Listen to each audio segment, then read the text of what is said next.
ටෙච් Lanka YouTube channel එකත් එක්ක එකතු වෙලා ඉන්න ඔයගොල්ලෝ සාදරයෙන් පිළිගන්නවා YouTube channel එක අරගෙන තවත් වීඩියෝ එකකට. ඉතින් අද වීඩියෝ එක කතා කරන්නේ Microsoft Office package එක වෙනුවට භාවිත කරන්න පුළුවන් Google Docs package එක ගැන. ඉතින් වීඩියෝ එකට ගිහින් කතා කරමු.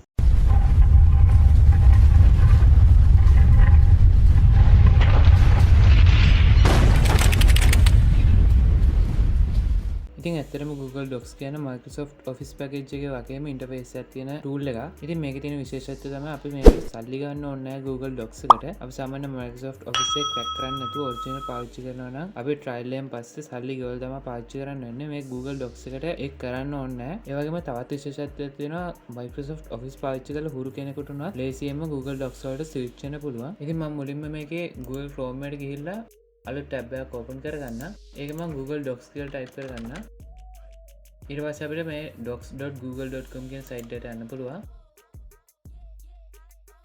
ඔයගොල්ලෝ Gmail එකට sign වෙලා නැත්නම් ඔයගොල්ලන්ට Gmail එකට sign වෙන්න වේවි මුලින්ම මේක access කරන්න. ඊට පස්සේ අපි මුලින්ම එන්නේ මෙන්න මේ වගේ interface එකකට. මේක Word interface එකට සමාන interface එකක් තියෙන්නේ. මෙතන blank කියන එකට ගියන් පස්සේ අපිට blank document එකක් ලැබෙනවා. ඉතින් බැලුවල්මට ඔයාලටත් බලා ගන්න පුළුවන්. ඔයගොල්ලෝ Microsoft Office Word එක පාවිච්චි කරලා තියෙනවා. ඒ වගේම interface එකක් තමයි මේකෙත් බලා ගන්න පුළුවන් වෙන්නේ. මේ විදිහට අපිට type කරලා bold කරන්න, italic කරන්න, underline කරන්න වගේ ගොඩක් දේවල් කරන්න පුළුවන්. ඉතින් මේකෙත් මේ Word වල තියෙන වගේම file, edit, view, insert වගේ options බලා ගන්න පුළුවන්. ඒ වගේම අපිට මේ කොනේ බලා ගන්න පුළුවන් editing කියලා තියෙන. ඒක උඩ click කරාම අපි දැන් ඉන්නේ editing mode එක කියලා පෙන්නනවා. අපිට ඒ වගේම viewing mode එකට suggesting mode එකටත් යන්න පුළුවන්. ඉතින් ඒ වගේම ඔයගොල්ලන්ට මේකේ තියෙන තවත් ලොකු වාසියක් තමයි ඔයාලට මේ document එක වෙනත් එක්ක share කරගන්න පුළුවන්. ඒකට ගන්න තියෙන මෙන්න මේ share button එක press කරන්න. ඊට පස්සේ මේක save වෙන්න ඕන නම දෙන්න ඕන. මම මේ විදිහට save කරගන්න.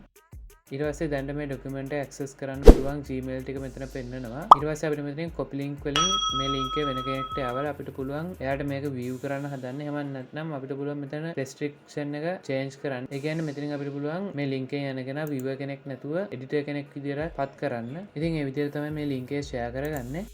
ඒ වගේම මේකේ ෆයිල් කියන එකට ගිහින් අපිට මේක ඩවුන්ලෝඩ් කරගැනීමේ හැකියාවක් තියෙනවා. මේක docx වගේම pdf mode දෙකෙන්ම ඩවුන්ලෝඩ් කරගන්න පුළුවන්. අපි ගොඩක් දුරට ඩවුන්ලෝඩ් කරන pdf හරි docx හරි. ඉතින් ඒ වගේම මේකේ Word එකට අමතරව අපිට බලා ගන්න පුළුවන් තවත් options ටික. අපි මේ මුලින්ම පාවිච්චි කරන්නේ docx කියන එක. ඒ කියන්නේ docs කියන එක. docs කියන්නේ Word වලටම වගේ interface එකක් තියෙන එක. ඒ වගේම මෙතන sheets කියන එකට ගියන් පස්සේ අපිට excel වගේ interface එකක් තියෙන එකක් බලා ගන්න පුළුවන්. මේකදී අපි excel වල කරන වැඩ ඔක්කොම sheets කියන එකෙන් කරගන්න පුළුවන්. මේකදී අපි අලුතෙන් blank page එකක් open කරලා අපිට පුළුවන් excel වල වැඩ කරන වගේ වැඩ කරගෙන යන්න. ඒ වගේම මේකේ Google Slides කියලා එකක් තියෙනවා. ඒක කරන්නේ PowerPoint වල කරන වැඩ ටික. ඉතින් මේකෙත් අපිට blank page එකක් මේ විදිහට open කරලා අපිට web ටික කරගෙන යන්න පුළුවන් මේකෙදි. ඉතින් මේ විදිහට තමයි Google Docs use කරන්නේ. ඒ වගේම අපිට මේකේ තව Google Forms කියලා එකක් තියෙනවා. ඒක use කරන හැටි මම වෙනම වීඩියෝ එකකින් full tutorial එකක් අරන් එන්න. ඉතින් වීඩියෝ එක හොඳ නම් අනිවාර්යෙන් වීඩියෝ like කරන්න. ඒ වගේම නොදන්න අයලටත් බලන්න වීඩියෝ එක share කරන්න. ඒ වගේම channel එකට අලුත් එකතු වෙච්ච කෙනෙක් නම් channel එක subscribe කරලා bell icon එක press කරන්න. වීඩියෝ එක ගැන ප්‍රශ්න තිබ්බනම් ඒව comment කරන්න. එහෙනම්